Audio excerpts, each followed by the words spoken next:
הסיפור מתחיל לפני 69 שנים, בדיוק בתקופה הזאת שלפני פסח. אבא ואימא שלי היו זוג צעיר, הם רק התחתנו בחנוכה, והם ירדו לתל אביב, הם גרו בירושלים ונסעו לטיול לתל אביב. הם הלכו לשפת הים בתל אביב, ובתקופה ההיא באירופה הייתה מלחמה קשה, מלחמת העולם השנייה.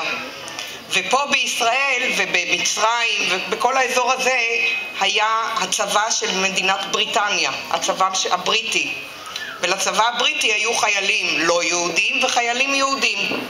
לקראת פסח, חיילים יהודים שהיו במצרים קיבלו חופשה לבוא לישראל, עוד לא הייתה מדינת ישראל, זו עוד הייתה ארץ ישראל שלפני, והם קיבלו חופשה לבוא לפה לחגוג את חג הפסח. אז היה חייל שקראו לו אלף ג'וזף, ואלף יחד עם אח שלו היו בצבא הבריטי במצרים, והם באמת קיבלו חופשה לבוא לארץ ישראל לחגוג את פסח. אבא ואימא שלי היו על שפת הים בתל אביב, וגם אלף ואח שלו היו על שפת הים בתל אביב. דיברו, והסוף היה שאלף ואחיו הוזמנו לבוא עם הוריי לירושלים לחגוג את ליל הסדר בירושלים. אז החברות בין הוריי לבין ההורים של סוזן ובוני שיושבות פה איתי התחילה על שפת הים בתל אביב בשנת 42, שזה לפני 69 שנים, ונמשכת עד היום הזה. במהלך השנים סוזן הייתה אצל ההורים שלי בתל אביב, ובוני בא להורים שלי, ואח שלי שנמצא איתנו פה מנשה היה אצל ההורים שלהם בלונדון. ואחותי שבאוטובוס ועוד לא הגיעה הייתה אצלהם, והחברות הלכה וצמחה. לפני 36 שנים אני נסעתי לאנגליה וגרתי כמה חודשים אצל ההורים שלהם, אצל אותו אלף ג'וזף ואשתו מרי. ובוני שיושבת פה איתנו לקחה אותי למסיבה, ובמסיבה פגשתי איש שקוראים לו דיוויד, ועד היום הוא הבעל שלי, אז יש שדכנית שלנו.